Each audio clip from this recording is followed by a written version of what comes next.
টেস্টিবল চ্যানেলে আপনাদের সবাইকে অনেক স্বাগত। আজ আমি আপনাদের সাথে শেয়ার করব তেলাপিয়া মাছের ঝালের রেসিপি। তো চলুন বন্ধুরা, রেসিপিটি আমরা শুরু করি। আমি কিন্তু এখানে অরিজিনাল তেলাপিয়া মাছ নিয়েছি। এবার আমি মাছের মধ্যে লবণ এবং হলুদ দিয়ে দেব। এবার আমি মাছে ভালো মতন লবণ এবং হলুদ মাখিয়ে নেব। মাছে লবণ এবং হলুদ ভালো মতন মাখানো হয়ে গেলে আমি এবার এই অবস্থায় মাছটি ম্যারিনেট হওয়ার জন্য কিছুক্ষণ রেখে দেব। এবার আমি মাছ ভাজার জন্য গ্যাসে কড়াই বসিয়ে দেব। কড়াই গরম হয়ে আসলে আমি এখানে সর্ষের তেল কড়াইতে দিয়ে দেব। তেল যখন বেশ ভালো মতন গরম হয়ে আসবে, এবার আমি মাছগুলি ভাজার জন্য এক এক করে তেলের মধ্যে ছেড়ে দেব। মাছগুলি তেলের মধ্যে দিয়ে আমি কিছুক্ষণ মাছগুলি এক পাশ বেশ ভালো মতন লাল লাল করে ভেজে নেব। মাছ যখন বেশ এক পাশ ভালো মতন লাল লাল করে ভাজা হয়ে যাবে, এবার আমি উল্টে মাছগুলি অন্য পাশ লাল করে ভেজে নেব। এবার যখন মাছ বেশ ভালো মতন দুপাশ লাল করে ভাজা হয়ে আসবে, এবার আমি মাছগুলি কড়াই থেকে তুলে নেব। মাছগুলিকে আমি কড়াই থেকে তুলে নেওয়ার পর একটি পাত্রের মধ্যে এবার আমি রেখে দেব। মাছ যখন ভাজা হয়ে আসবে, এবার আমি এই মাছ ভাজার তেলের মধ্যেই কিন্তু আমি এবার এখানে ফোড়ন দিয়ে দেব। আমি কিন্তু এখানে ফোড়নে ব্যবহার করেছি কালো জিরে। ফোড়ন এবার তেলের মধ্যে আমি দিয়ে দেব।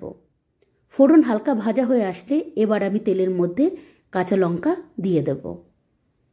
এবার কাঁচা লঙ্কা যখন ভাজা ভাজা হয়ে যাবে, এবার আমি এখানে পেঁয়াজ কুচি দিয়ে দেব।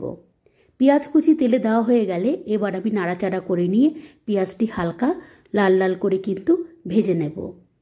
পেঁয়াজ যখন ভাজতে ভাজতে এরকম নরম হয়ে আসবে, এবার আমি তেলের মধ্যে আগের থেকে কেটে রাখা টমেটো কুচি আমি দিয়ে দেব। এবার পেঁয়াজ এবং টমেটো কুচি তেলের মধ্যে ভালো মতো নাড়াচাড়া করে নিয়ে আমি কিন্তু টমেটোগুলি ভালো মতন ভেজে নেব। টমেটো ভাজতে ভাজতে যখন একদম নরম হয়ে আসবে এরকম, এবার কিন্তু আমি এখানে মশলা দিয়ে দেব। টমেটোগুলি আপনারা একটু খুন্তির সাহায্যে এরকম ভেঙেও দিতে পারেন, এতে টমেটো কিন্তু একদম গলে যাবে। এবার আমি মশলা এখানে আদা, রসুন এবং কাঁচা লঙ্কা বাটা দিয়ে দেব। এর সাথে এখানে আমি শুকনো লঙ্কার গুঁড়ো, জিরের গুঁড়ো, ধনিয়ার গুঁড়ো, হলুদের গুঁড়ো এবং পরিমাণ অনুযায়ী আমি লবণ এবার দিয়ে দেব। এবার আমি এই সমস্ত মশলাগুলিকে ভালো মতন নাড়াচাড়া করে নিয়ে মিশিয়ে নেব। মেশানো হয়ে গেলে এবার আমি মশলাটি একটু সময় নিয়ে কষতে থাকব। আপনারা কিন্তু মশলা বেশ ভালো মতন কষিয়ে নেবেন। মশলা যত ভালো মতন কষানো হবে, তত কিন্তু তরকারির টেস্ট আরও বৃদ্ধি পাবে। মশলা কষাতে কষাতে যখন এরকম তেল উপরে উঠে আসবে, এবার আমি মশলাটি আবারও একটু ভালো মতন নাড়াচাড়া করে নেব। মশলা যখন বেশ ভালো মতন কষে যাবে, এবার আমি এখানে জল দিয়ে দেব। আমি এখানে একটু উষ্ণ গরম জল ব্যবহার করেছি। এবার আমি ভালো মতন মশলাটি জলে নাড়াচাড়া করে নিয়ে এবার আমি তরকারিটি কিছুক্ষণের জন্য ফুটতে দেব।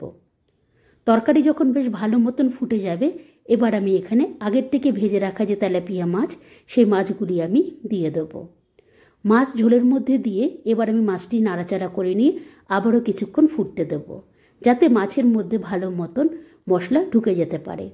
এবার যখন বেশ ভালো মতন মাছের মধ্যে মশলা ঢুকে যাবে, আমার কিন্তু তখনই তৈরি হয়ে যাবে এই তেলাপিয়া ঝালের রেসিপি। আপনারাও এইভাবে একবার বাড়িতে ট্রাই করে দেখতে পারেন, খেতে কিন্তু খুবই ভালো লাগবে। আজ তবে আসি বন্ধুরা, বাই।